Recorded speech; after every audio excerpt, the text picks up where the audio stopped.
Prudence remarked, "I don't know what you're suggesting," in a tense voice as she carefully put down her coffee mug. "Mark, I'm not a financial predator. I'm your wife. Why won't you add me to your new investing account? That's all I'm asking." Mark let out a loud sigh. "I'm simply exploring with a little side portfolio. Joint ventures are not necessary for everything." His voice changed, becoming softer and even condescending. "Investment strategy has never piqued your attention so strongly. Are you suddenly worried about the distribution of assets?" With the early sun shining through our Seattle home's windows and highlighting the increasing gap between us, I maintained eye contact with him across our kitchen island. "Mark, I'm worried about the secrecy. The private email account, the locked phone, and now distinct finances. Someone with nothing to conceal isn't acting in this way." His expression stiffened. "I believe I've earned some solitude after 15 years. Perhaps we have more serious issues if you can't trust me with anything as simple as handling some assets without your oversight." He grabbed his jacket and sprang up suddenly. "I arrived to work late. We may talk about your trust difficulties further at a later time." With a final click, the front door closed, leaving me alone with my cooling tea and swirling mind. I'm Prudence Westfield, a 43-year-old risk management consultant for insurance firms. Identifying possible hazards and developing preventative measures before calamities occur has been the foundation of my job. My ability to foresee issues before they arise has earned me the nickname Prudence the Preemptive from my coworkers. It was ironic, therefore, that my own marriage had taken me by surprise. 16 years ago, Mark and I met at a symposium on financial technology. He shared my admiration for meticulous preparation and was personable and ambitious. We earned prosperous jobs, were married a year later, and had a comfortable, if not passionate, existence. Early on, we made the decision to forego having children in favor of concentrating on our lifestyle and career objectives. Our relationship had operated effectively for 14 years, much like a well-managed financial portfolio, stable, safe, and balanced. That is, until 6 months ago, when Mark started acting differently in subtle but noticeable ways. I took out my laptop and looked at the balances in our joint accounts. Still in good health, no odd withdrawals. I could have overreacted. Maybe there was a good reason why Mark had been so secretive. Our home monitoring system buzzed a security alarm on my phone. When I opened the app, I saw video from yesterday night at 4:13 a.m., showing Mark leaning over my desk and using his phone to take pictures of my private bank paperwork. The blue light from his screen highlighted his face. A chill took hold of my gut. This was worse than I thought it would be. I've always been cautious with money, a trait inherited from my father, who lost everything in the 2008 financial crisis. I watched my parents' 30-year marriage collapse under the strain of financial ruin, my mother unable to forgive my father for not protecting them better. "Always have your own safety net," she told me repeatedly during their bitter divorce, "no matter how much you love someone." It was advice I had taken to heart, maintaining my own separate accounts even after marrying Mark. We shared joint accounts for household expenses and major purchases, but my personal savings, investments, and retirement funds remained solely in my name. Mark had similar arrangements, a system that had worked well for us, balancing togetherness with financial autonomy. Mark's background couldn't have been more different from mine. Raised in affluence by parents who indulged his every whim, he'd grown accustomed to material comfort. Still, he'd worked hard to build his career as a financial technology consultant, and I'd always respected his work ethic. His occasional impulsive purchases, the vintage motorcycle, the unnecessary upgrades to his home office, seemed harmless enough. We could afford his indulgences. Everyone deserves some pleasures. But about 6 months ago, subtle changes began to appear. Mark started working later, keeping his computer screen angled away from me. He became defensive when I asked simple questions about household expenses. Then came the separate credit card I discovered accidentally while organizing tax documents, one I'd never seen before, with significant monthly payments from our joint account. "It's for work expenses," he explained dismissively. "The company reimburses me. Nothing for you to worry about." I trusted him despite the faint alarm bells. After all, we built a life together based on mutual respect and honesty, or so I believed. 3 months ago, the locked phone password appeared. 2 months ago, he started receiving mail at a P.O. box rather than our home address. 6 weeks ago, he began withdrawing unusual amounts of cash, $500 here, $700 there, just below the threshold that would trigger our joint account's large withdrawal alert. "Investment opportunities," he explained vaguely when I inquired. "Sometimes you need liquidity for the right moment."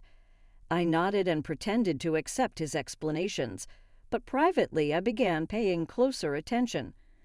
I installed a more sophisticated home security system with night vision cameras, citing recent break-ins in our neighborhood.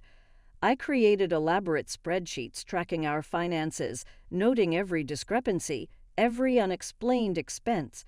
I didn't want to believe my husband was deceiving me, but my professional instincts had been honed by years of identifying patterns of fraud, and Mark's behavior was setting off every alarm in my mental detection system. Still, I waited, gathering information, looking for concrete evidence before confronting him. I needed to be certain before accusing the man I'd shared my life with of betrayal. The 4 a.m. security footage of Mark photographing my banking information changed everything.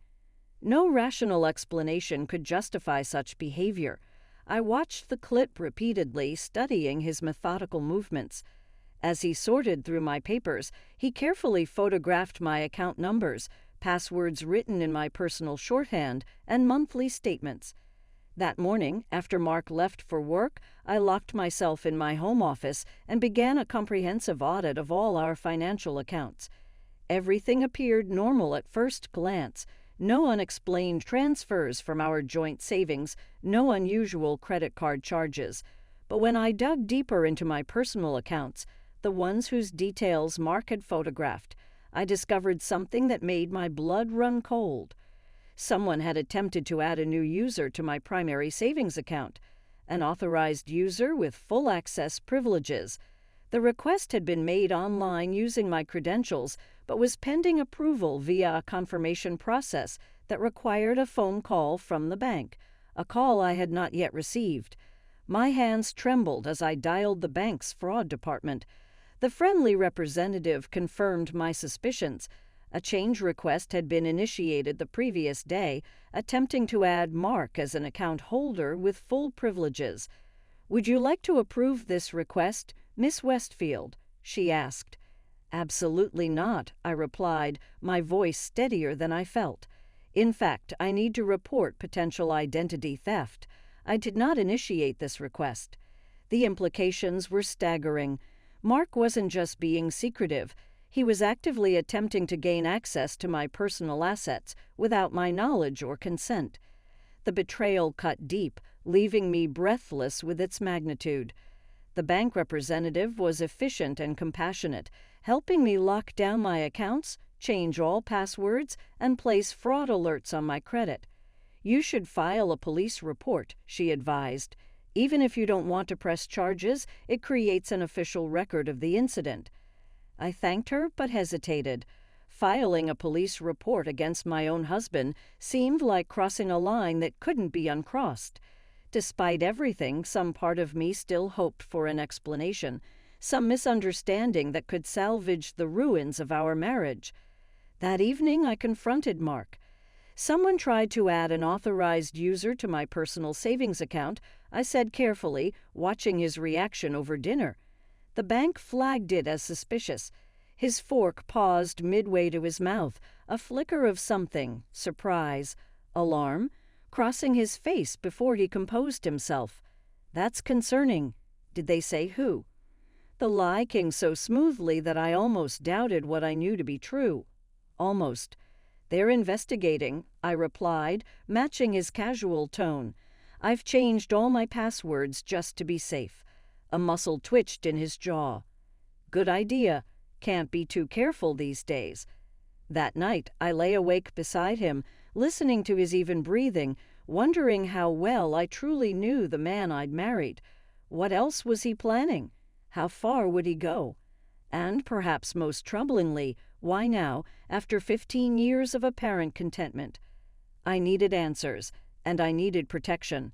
The next morning, I would take steps to secure my finances against whatever Mark was planning. This was no longer about saving my marriage. It was about saving myself. The next morning, I called in sick to work for the first time in 3 years. Once Mark left, briefcase in hand and a perfunctory kiss on my cheek, I sprang into action. My first call was to Diane Blackwood, a forensic accountant I'd worked with on several fraud cases through my consulting business. Financial deception between spouses is unfortunately common, Diane said after I explained the situation. But attempting to gain unauthorized access to accounts is crossing into potential criminal territory. We need to move quickly. With Diane's guidance, I spent the day implementing financial safeguards. I moved funds from my compromised accounts to new ones at different banks. I froze my credit, changed every password, and set up advanced two-factor authentication on all accounts. I gathered all important financial documents and secured them in a safe deposit box at a bank where Mark and I had no relationship. "What about your joint accounts?" Diane asked during our follow-up call. "I've left them untouched for now," I replied. "I don't want to alert him that I'm onto his plans." "Smart," she approved. "We can monitor those accounts for unusual activity. If he thinks he's about to gain access to your personal savings, he might get careless with the joint funds." I also reached out to Jonathan Lewis, an attorney specializing in financial fraud. His advice was blunt. Document everything. Start building a case now, even if you're not sure where this is heading, and consider setting up a decoy. A decoy. A financial honeypot, he explained. A dummy account that appears valuable but contains limited funds. If he attempts to access it, you'll have irrefutable evidence of intent. Following his advice, I established new accounts with modest balances, enough to appear valuable but not catastrophic if compromised. I deliberately left information about these accounts where Mark might discover it, complete with passwords written in the same shorthand system he'd photographed. For 2 weeks, I maintained a facade of normalcy while monitoring our finances obsessively. Mark seemed to notice nothing amiss, though he was increasingly absent, citing late meetings and client dinners. I nodded and smiled, playing the role of unsuspecting wife while privately documenting his every suspicious move. Then came the first unauthorized transaction. A $3,200 charge for a weekend. At a luxury resort in Napa Valley, charged to one of my decoy credit cards. The reservation was for the following month, for 2 people. My name was not on the booking. When I casually mentioned I might join him for a work conference that same weekend, Mark didn't even blink. Bad timing, unfortunately. I'll be in back-to-back meetings with potential clients. Wouldn't see much of me anyway. The lies were becoming more brazen, yet confronting him directly seemed premature. Diane and Jonathan both advised patience, building an airtight case before making any accusations.